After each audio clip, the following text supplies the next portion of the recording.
In an era long past, there existed a rigid belief that a woman's worth hinged solely on her ability to bear children within the initial years of marriage.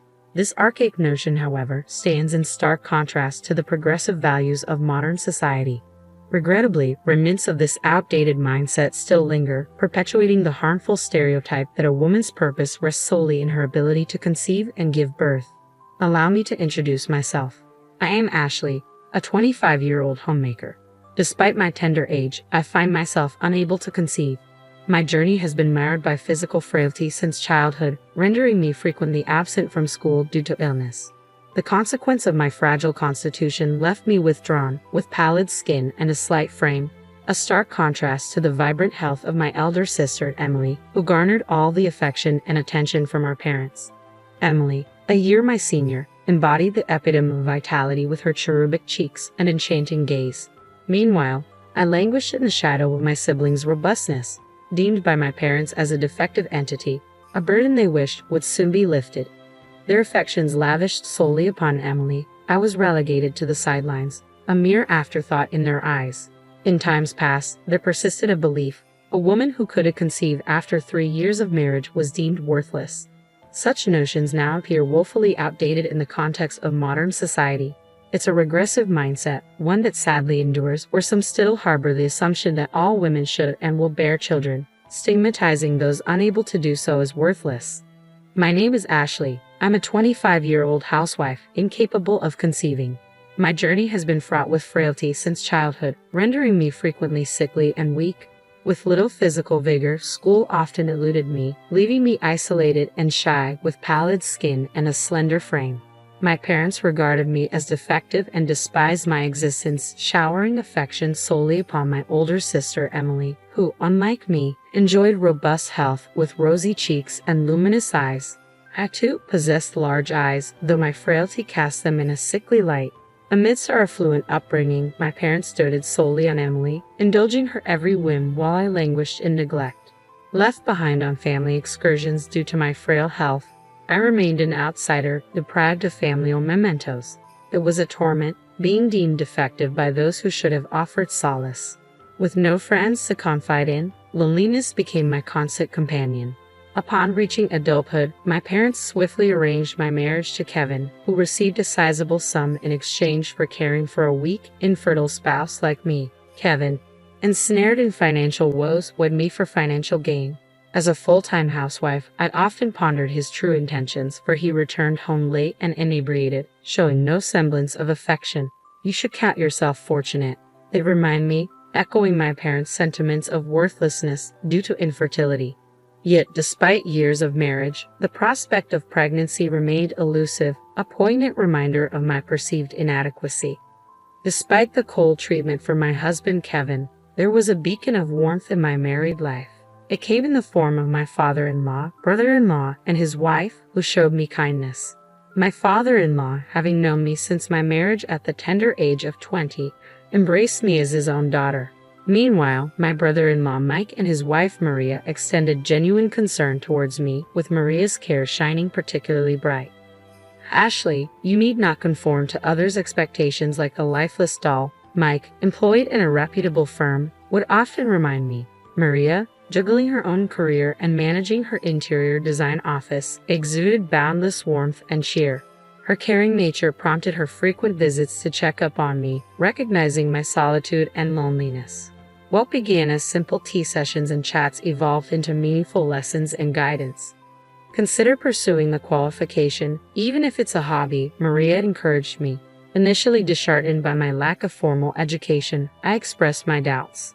Sensing my despondency, Maria offered sage advice. Mastering basic household tasks is a foundation for tackling anything. Learning breeds confidence. Inspired by Maria's words, I embarked on studying for a color certification, a step towards newfound skills and self-assurance. Little did I know, my father-in-law had sought counsel from Mike and Maria regarding my well-being, a testament to their unwavering support. Ashley has a tendency to underestimate herself. It's crucial to find a way to boost her confidence, remarked my father-in-law thoughtfully. Introducing her to new areas of study could be a catalyst, Maria chimed in, her voice brimming with optimism. Mike and my father-in-law readily embraced her suggestion. Though my parents had often deemed me weak and slow-witted, I discovered a newfound joy in learning. With each certification exam I conquered during my spare moments, a glimmer of confidence illuminated my spirit. Passing those tests brought me immense joy, shattering the belief that I was incapable of achieving anything. Eager to delve deeper into my studies and reach greater heights, I shared my aspirations with Kevin, only to be met with derision. "Must be nice to indulge in useless studying." Kevin's dismissive words no longer pierced me with their usual sting. Instead, they ignited a flame of anger within me, unleashing years of suppressed emotions. "Is that the sentiment one expresses when living off his wife's family's wealth?" I retorted, a departure from my usual submissive demeanor. Caught off guard by my uncharacteristic sarcasm, Kevin recoiled, his facade of dominance crumbling in the face of truth. "Shut up. I'm nothing like you, a defective product. I'll make something of myself." Kevin's words echoed through the room, laden with anger and defiance. Unfazed by his outburst, I retorted, "They say big mouths like yours are all talk." Enraged by my defiance, Kevin lashed out, kicking the wall before storming out, likely seeking solace in drink and revelry. Reflecting on my predicament, I couldn't help but rule my parents' choice of partner for me. Yet their disregard for their frail daughter hinted at their flawed judgment. Marrying Kevin proved to be a grave error, aligning me with a man who squandered my family's wealth for his own pleasure. Ironically, it was Kevin's own family that offered me newfound perspective. Following the confrontation, Kevin vanished for days, presumably with my sister Emily. Despite knowing of their affair, I remained passive, for my parents' unwavering favoritism towards Emily allowed the illicit relationship to persist. Emily, having relinquished custody of her child after divorce, still basked in my parents' affection, a fact that facilitated her clandestine liaison with Kevin. The intentions of my parents, Emily and Kevin, were glaringly evident to me. It seemed they were orchestrating a scenario where Kevin would eventually divorce me. If Emily were to conceive, my parents would undoubtedly prioritize her desires over my well-being. Anticipating the inevitable day when my sister would abscond with my husband, I steeled myself, confident in my ability to withstand the impending storm. Some time later, we convened at my father-in-law's residence. While I maintained regular visits, Kevin's absence from his family home had become conspicuous. Consumed by pride, Kevin incessantly measured himself against his brother Mike, a graduate of a prestigious university now employed by a major corporation. Though neither my father-in-law nor Mike ever addressed this disparity, Kevin harbored a deep-seated sense of inadequacy. Initially, Kevin had taken pride in marrying into wealth, viewing me as a symbol of his ascent. However, my father-in-law remained indifferent to his son's status, showering affection upon me while adopting a stern demeanor towards Kevin. Though he lavished praise upon Maria, Mike's wife, for her accomplishments, beneath the veneer of admiration lay a simmering jealousy towards his brother's life. Maria is truly remarkable, successful in her career, a devoted mother, and an accomplished woman.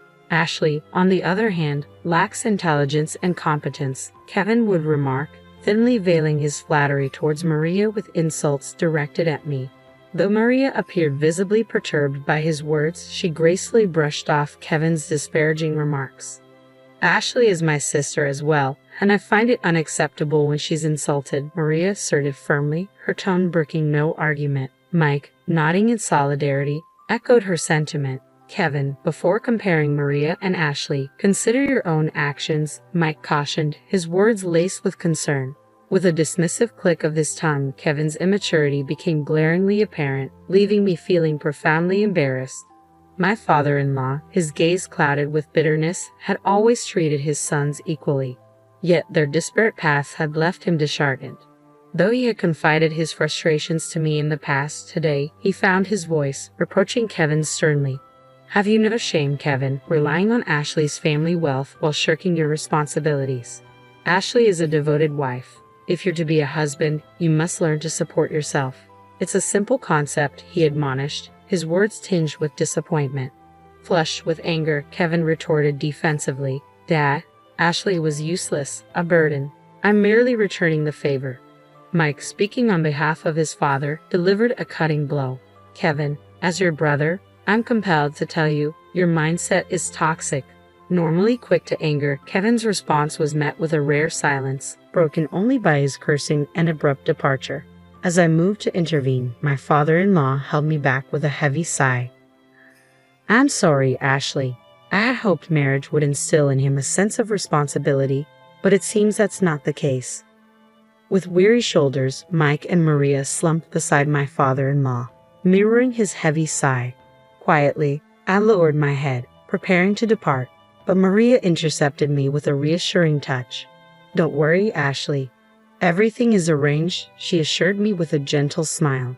Nodding in gratitude, I left my father-in-law's abode, returning to the tumultuous atmosphere of my home, where Kevin's rage had left a trail of destruction.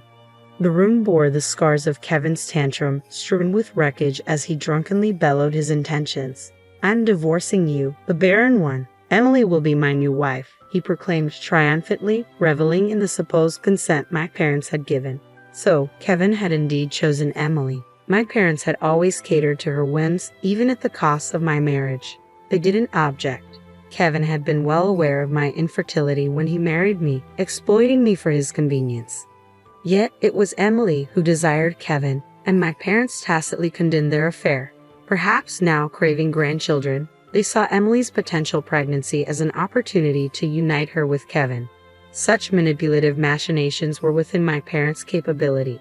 When Emily divorced previously, she relinquished custody of her child, deeming them unattractive due to their lack of attachment to her. Emily was self-absorbed, prioritizing her own desires above all else, even her own child. My heart ached for the potential plight of the child born to Emily and Kevin, envisaging a future overshadowed by their self-centeredness. Would such selfish parents be capable of fostering genuine happiness in their offspring? I pondered. Kevin, oblivious to my concerns, derided me, urging me to depart as we finalized our divorce proceedings.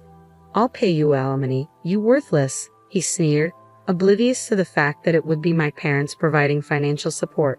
With a heavy heart, I signed the divorce papers, gathered my essentials, and bid farewell to the house. Choosing to forego seeking solace at my parents' abode, I sought refuge in the comforting embrace of Mike and Maria. I had confided in them about my suspicions regarding Kevin and Emily's affair, a notion Mike reluctantly entertained. Sensing the urgency of the situation, Maria had already begun preparations for my arrival. As I stepped into their home, the shy son peeked out briefly before retreating into hiding. He bore a striking resemblance to Maria and exuded an endearing shyness.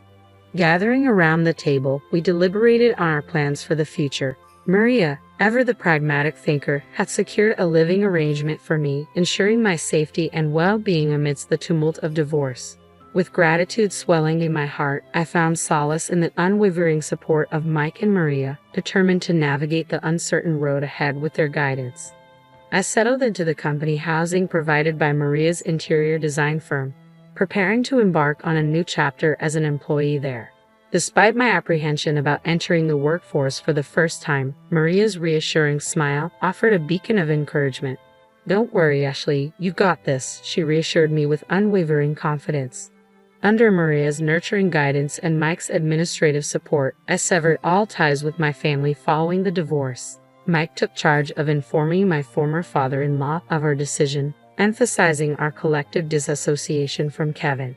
Though saddened by the turn of events, my former father-in-law understood and extended an open invitation for me to continue visiting, now that Kevin was no longer a part of our lives. Thus, I formally liberated myself from the shackles of marriage and embraced newfound independence. With alimony from Kevin and severance funds from my parents, I embarked on my journey towards self-sufficiency. Refusing to rely on my parents' financial support any longer, I returned the severance money untouched, determined to forge my path independently. Embracing my role at Maria's firm, I began by learning the ropes under the tutelage of one of her subordinates, Stephen. A jovial companion around my age, Stephen imparted his knowledge between his hectic schedule, fostering a sense of camaraderie as we navigated the intricacies of the job together.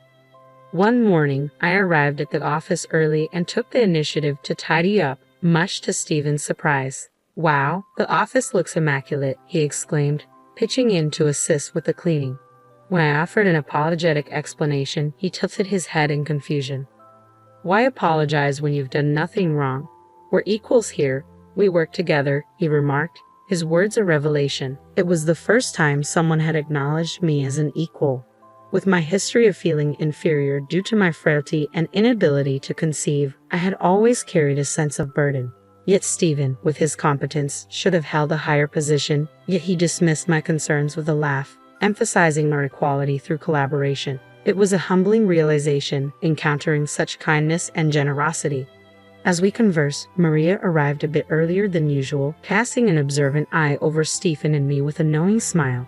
"Ah, Stephen, have you finally gotten to know Ashley better?" she teased, causing Stephen to blush furiously.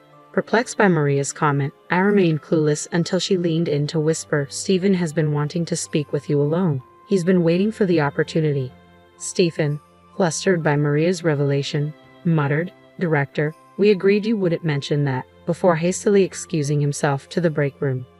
With a playful slap on my shoulder, Maria left me standing there, utterly bewildered. It wasn't until the realization dawned upon me, coloring my cheeks with embarrassment, that Maria quipped, "Stephen is quite the gentleman. It seems he's taken a liking to you since the day you stepped into the office."